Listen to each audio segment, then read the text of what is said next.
తాకట్లో ఉన్న మీ బంగారాన్ని విడిపించి ఆ రోజు ఆన్లైన్ రేటుకి కొంటాం. Sharma gold company. నమస్తే, సుమన్ టీవీకి స్వాగతం. నేను మానస. ఈ రోజు మనతో పాటు ఉన్నారు ప్రముఖ ఆధ్యాత్మికవేత్త, ప్రముఖ జ్యోతిష్యులు గోనుగుంట్ల సురేష్ బాబు గారు. వారితో మనం మాట్లాడదాం. ఇప్పుడు అక్షయ తృతీయ రాబోతోంది కాబట్టి అక్షయ తృతీయ విశిష్టతని అడిగి తెలుసుకుందాం. గురుగారు నమస్కారం అండి. మానస గారు నమస్కారం అండి. అక్షయ తృతీయ అనగానే అందరికీ బంగారం కొనడం గురించే తెలుసు, కానీ అసలు అక్షయ తృతీయ అంటే ఏంటి, ఆ విశేషాల గురించి ఈరోజు మాకు తెలియచేయండి. అందరికీ ఫస్ట్ ధన్యవాదాలు చెప్పాలి. ఎవరికంటే ఈ జ్యువెలరీ షాపుల వాళ్ళకి. ఎందుకంటే వాళ్ళ బిజినెస్ అయితేనేమి ఏదైతేనేమి స్వకార్యం స్వామకార్యం అన్నట్లు ఆ పండగ గురించి ముందుగానే యాడ్స్ వేయటం, అడ్వర్టైజ్మెంట్ వేయటం, ఈ యంగ్ జనరేషన్కి, ఈ జనరేషన్ వాళ్ళకి అదొక ఫెస్టివల్గా ఒక తయారు చేసిన గొప్ప ఘనతనము ఈ జ్యువెలరీ షాపుల వాళ్ళకి దొరికిద్దండి. ఎవరికి దక్కదు. అది వాళ్ళు అప్రిషియేట్ చేయాలి. వాళ్ళు బిజినెస్ గురించే, కానీ అది ఒక మహా గొప్ప దినానికి, ఓకే, ఒక పర్వదినానికి అసోసియేషన్ ఉంది కాబట్టి దాన్ని తెలుసుకోవటం, దాని యొక్క ఆధ్యాత్మికంగా, స్పిరిచువల్గా, తర్వాత ఫైనాన్షియల్గా, ప్రాస్పరిటీ ప్రకారం తెలుసుకోవటం ఈ జనరేషన్ వాళ్ళు చాలా చాలా ఇంపార్టెంట్. అలా తెలియజేస్తున్నారు. అంటే వీళ్ళు గోల్డ్ కొనుక్కోవాలన్న విధంగా తెలియజేస్తున్నారు. బట్ దాని వెనక ఇంకా గోల్డ్తో పాటు చాలా విషయాలు ఉన్నాయండి. అవి కూడా తెలుసుకుంటే ఇంకా చాలా బాగుంటుంది. అంటే మొత్తం ఫుల్ క్లారిటీ వస్తుంది అనమాట, బిట్స్ అండ్ పీసెస్గా కాకుండా. మనకేం చెప్తారంటే శ్రీ సూక్తం అని ఉంటుంది వేదమంత్రం. ఈ శ్రీ సూక్తంలో అమ్మవారి గురించి, లక్ష్మీదేవి గురించి ఏం చెప్తారంటే హిరణ్యవర్ణం హరిణి సువర్ణ రజత స్రజాం అంటారనమాట. సువర్ణం అంటే బంగారం, తర్వాత హిరణ్యం అన్నా కానీ బంగారమే. ఓకే, ఇది అంటే అమ్మవారికి సంబంధించి ఏం చెప్తారంటే బంగారం అంటే లక్ష్మీదేవి అని చెప్పుకుంటారు. అందుకనే మనకి తాళిబొట్టు బంగారంతోనే ఉంటుంది, గాజులు ఏది కానీ అంతా ప్రతి బంగారంలోనే ఉంటుందండి. మనకి బంగారం వర్ణంతో బంగారం కలిపి బంగారం లాగా ఉండేవాళ్ళు అమ్మవారు అని చెప్పేసి, అంటే బంగారం లాగా అమ్మవారు ఉన్నారంటే అమ్మవారు లాగా బంగారం అంటే బంగారం ఎంత పవిత్రమైందో మనం తెలుసుకోవచ్చు. అయితే ఇక్కడ దీనికి అక్షయ తృతీయకి లక్ష్మికి సంబంధం, ఎందుకంటే మనకు వేదాల్లో లక్ష్మీదేవి ఎలా ఉంటుందని బంగారంతో కలిపి వివరించారు కాబట్టి అక్షయ తృతీయ రోజున బంగారం కొనటం అనే ఆనవాయితీ, లేకపోయినా ఇప్పుడు ఆనవాయితీ చేయాల్సిందే. ఎందుకంటే ఆ యొక్క పండగకి అంత విశిష్టత ఉంటుంది. అంటే మరి నిజంగానే అక్షయ తృతీయ రోజు బంగారం కొనడం అనేది ఆనవాయితీగా ఉందంటారా? అది కొనడం వల్ల మంచిది అనేది ఎక్కడైనా ఉందంటారా? మనకి బంగారంతో పాటు ఇంకా చాలా ఉన్నాయండి. బంగారం అనేది ఒక్క ఇన్సిడెంట్స్ అంతే. బంగారం కంటే ఇంకా ఆ రోజున చేయవలసిన వాటిలో బంగారం కొనడం అనేది ఒకటి. ఏం చెప్తారంటే మనకి బుధవారం రోజున మనకి రోహిణి నక్షత్రంలో బుధవారము వైశాఖ మాసం తృతీయ రోజుకి వస్తే ఆ రోజున సర్వార్థ సిద్ధి యోగం ఉంటుంది. అంటే సర్వార్థ సిద్ధి యోగం, ఆ పేర్లు ఏంటంటే సర్వము, అర్థము, సిద్ధించడం. సర్వం అంటే అన్ని, అర్థం అంటే సంపదలు, అన్ని సంపదలు సిద్ధించే రోజు అంటారనమాట. అక్షయ తిథి రోజున రేపు వచ్చే ఇప్పుడు గనక బుధవారం రోజున రోహిణి నక్షత్రంలో మనకి స్థిరమైన నక్షత్రం. ఆ రోహిణి నక్షత్రంలో ఏ పని చేసినా కానీ అంతా స్థిరంగా ఉంటుందన్నమాట.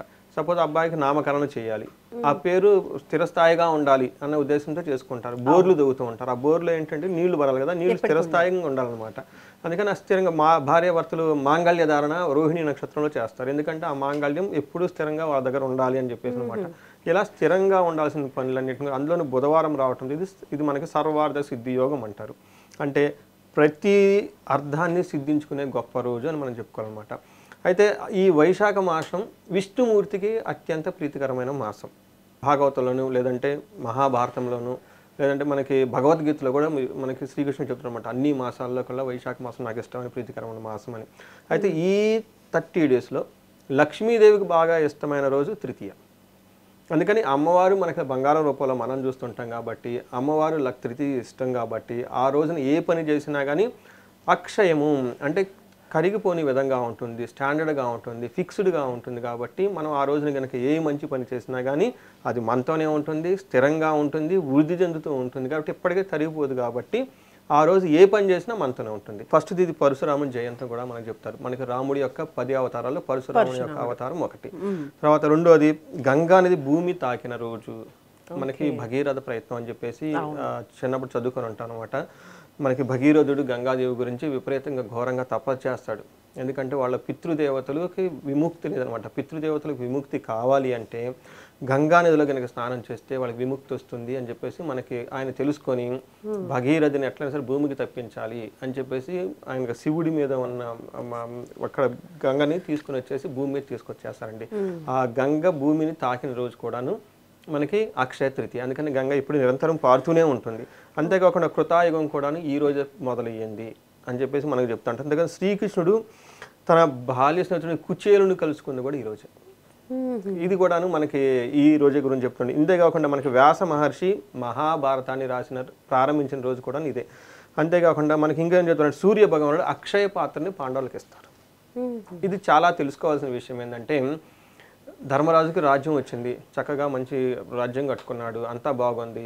తర్వాత పాండవులతోటి పాచికలాటానికి వెళ్ళిపోతాడు, అక్కడ అన్ని పోగొట్టుకుంటారు. అందుకని బుద్ధి కర్మానుసారం అని చెప్పేసి, బుద్ధిని బట్టి కర్మలు, కర్మలు బట్టి బుద్ధులు ఉంటాయని చెప్పేసి ఎందుకంటారంటే, ఆయన జోతం ఆడటం ఎందుకు, ఇదంతా పోగొట్టుకోవటం ఎందుకు, నేనేంటి ఇలాంటి పని చేశాను, నా యొక్క ఒక రాజు అనేవాడు ఎలా ఉండాలి, డెసిషన్ సరిగా తీసుకోవాలి, నా ఎలా డెసిషన్ తీసుకోలేకపోవడానికి కారణం ఏంటి అని ఆలోచించుకుంటే అప్పుడు ఆయనకు తెలుస్తుంది. నవగ్రహాలు పీడిస్తాయి, మనం ఎంత చక్కగా ఉన్నాయి, ఎంత బాగున్నాయి, ఎంత చేసినా కానీ మనల్ని ఇన్ఫ్లుయెన్స్ చేసే ఫ్యాక్టర్స్ నవగ్రహాలు ఉంటాయి. కాబట్టి ఈ నవగ్రహాల్లో ఒక్కొక్క గ్రహం ఒక విధంగా మనిషిని పీడిస్తూ ఉంటుంది, వరాలు ఇస్తూ ఉంటుంది. అందులో ఒక గ్రహం వచ్చేటప్పటికి రాహు యొక్క ఇంపాక్ట్ చాలా బాగుంటుందండి. ఈ రాహు ప్రభావం ఎవరి మీద ఉంటుంటే వాళ్ళ జోదలాటం, తాగటం, అప్పటిదాకా బాగుంటారు, ఒక స్కామ్లో ఇరుక్కొని ఉంటాడు లేడీస్. కొంతమంది బాబాలు ఇవి చూస్తూ ఉంటాం మనం, వాళ్ళు బాగుంటారు, ఏదో తెలవకుండా ఏదో న్యూస్ వచ్చి ఏదో వెళ్ళిపోతూ ఉంటుంది అనమాట. సూర్యుడి వల్ల మనకి బంగారం వస్తుంది, అన్నం వస్తుంది, ఆరోగ్యం వస్తుంది. ఈయన అరణ్యంలో కూర్చున్నప్పుడు అందరూ మునులందరూ వచ్చి పలకరించి వెళ్తున్నప్పుడు వాళ్ళకి అతిథి మర్యాదలు చేయడానికి భోజనాలు వడ్డించాలి. ఆ స్తోమత వాళ్ళ దగ్గర లేనప్పుడు వేరే వాళ్ళు చెప్తారు, సూర్య భగవాని కనుక మనం ప్రార్థిస్తే ఆ సూర్యుని యొక్క కృపా కటాక్షంతో మనకు అన్నం పెట్టే భాగ్యం కలుగుతుంది అని చెప్తే అప్పుడు ధర్మరాజు తెలుసుకొని ఉపాసన చేస్తాడు. వాళ్ళు కొన్ని ఉపాసన పద్ధతులు చెప్తారు. ఆ పద్ధతుల ద్వారా ఒక 60 రోజులు ఉపాసన చేయడంతో అక్కడికి సూర్యుడు ప్రత్యక్షమయ్యి అక్షయ పాత్రని ఆ రోజు ధర్మరాజుకి ఇస్తారనమాట. అక్కడ నుంచి వాళ్ళు వనవాసం ఉన్నంత వరకు ఆ పాత్ర వాళ్ళకి సిద్ధించి ఎంతమంది వస్తే అంతమందికి వాళ్ళకి అన్నం అందులో రావటం జరుగుతుంది. ద్రౌపది అన్నం వండించడం జరుగుతుంది అనమాట. అది కూడా మనకి అక్షయ తృతీయ రోజునే జరిగింది అని చెప్పేసి మనకు చెప్తారు. అంతేకాకుండా మనకేం చెప్తారు, ఆదిశంకరాచార్యులు కనకధార స్తోత్రం అని చెప్పింది కూడా ఆ రోజే అని చెప్తారనమాట. అందుకని చెప్పి చాలామంది ఎవరైనా కానీ కనకధార ద్వారా ఆల్రెడీ చేస్తున్న వాళ్ళు చాలామంది ఉంటున్నారు. ఈ మధ్య చాలామందికి అవేర్నెస్ వచ్చి కనకధార స్తోత్రం బాగా చదవటం నేర్చుకుంటున్నారు. యూట్యూబ్లో కూడాను దానికి సపోర్టింగ్గా చాలా మంది మంచి మంచి వీడియోలు చేస్తున్నారండి. అందులో నేను కూడా చాలామందికి చెప్తాను, నా కన్సల్టేషన్ తీసుకున్న వాళ్ళకి వేడితే ఇది కూడా ఒక చెప్తాను అనమాట. ఈ కనకధార స్తోత్రం ఆ రోజునే మనకి ఆదిశంకరాచార్యులు చెప్పారు బంగారానికి సంబంధించి. అందుకని చూడండి, ఒక స్తోత్రము సరైన ముహూర్తంలో పద్ధతిలో సరిగ్గా చేస్తే కనకధార వస్తుందండి. ఇది మంచి ముహూర్తం అండి. బంగారానికి సంబంధించి కొనాలన్నా, దానాలు చేయాలన్నా, మంచి పనులు ఏది చేయాలన్నా కానీ ఇది మంచిది అనమాట. మంచి ఏమంటారంటే ప్యూర్ ఇంటెన్షన్స్. ఓకే, మరి అక్షయ తృతీయ రోజున మీరు అన్నట్టుగా కనకధార స్తోత్రం పఠించడం కూడా మంచిదే అంటారా? అంతే కదా, మనకి ఏ ధారణ ఏది చేసినా కానీ సపోజ్ అప్పటిదాకా నాకు కనకధార చేయాలని అనుకుంటున్నాను, నేను చేయలేకపోతున్నాను, ఈ రోజు స్టార్ట్ చేయండి. స్టార్ట్ చేయడానికి మంచిది అనమాట. దీని ముందు రిహార్సల్ చేసుకోండి. మనకి యూట్యూబ్ లో చాలా మంది మంచి మంచి చక్కగా వాళ్ళు నేర్పుతున్నారు. 2-3 వీడియోలు చూసాను, చాలా బాగున్నాయి. నాకు తెలిసిన వాళ్ళకి ఆ వీడియోలు రెఫర్ చేసింది, పలాని వాళ్ళు ఇది చెప్తున్నారు, ఇక్కడికి వెళ్ళండి, ఇంట్లో బాగా వర్డ్ టు వర్డ్ మీనింగ్ చెప్తున్నారు, ప్రొనౌన్సియేషన్ చెప్తున్నారు, మీనింగ్ చెప్తున్నారు అని నేను కొన్ని వీడియోస్ రిఫర్ చేశాను. ఈ 10 days 1 week దాని గురించి రిహార్సల్ లాగా చేసుకొని, ఓకే, ముందు అంటే మెయిన్ దానికి వెళ్ళే ముందు రిహార్సల్ లాగా చేసుకొని ప్రాక్టీస్ చేసుకొని ఆ రోజుని కనుక అమ్మవారికి ఆవు నెయ్యితో వెండి ప్రమిదలో దీపారాధన చేసి, అది కూడా వాళ్ళు తూర్పుముఖంగా కానీ ఉత్తరముఖంగా కానీ కూర్చుంటే బెస్ట్ అండి. ఉత్తరముఖంగా కనుక కూర్చొని ఆ రోజు కనుక చదవటం కనుక స్టార్ట్ చేస్తే కంటిన్యూస్గా 105 days ఎవరైతే కనుక చదువుతారో వాళ్ళకి ఖచ్చితంగా ధనం వచ్చి తీరుతుందండి. చేసి ఎవరైనా కనుక రాలేదంటే కామెంట్ పెట్టండి, నేను రెస్పాన్సిబిలిటీ చెప్తాను.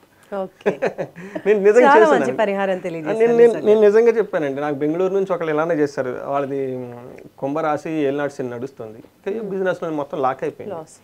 నేను ఏదైనా చెప్తే దాన్ని చేయడానికి కూడా డబ్బులు వాళ్ళ దగ్గర. సరే, ఒకటే ఒక దిక్కు, తూర్పు దిక్కు అంటారు చూడండి. ఏమి తూర్పు దిక్కు దండం పెట్టిందమ్మా, నువ్వు తూర్పు కాదు ఉత్తరకు దిక్కు తిరిగి దండం పెట్టు, ఈ చిన్న పని ఒకటి చెయ్యి, వెండి ప్రమాద ఒకటి కొనేసి, నెయ్యి ఆవు నెయ్యి దొరుకుతుంది.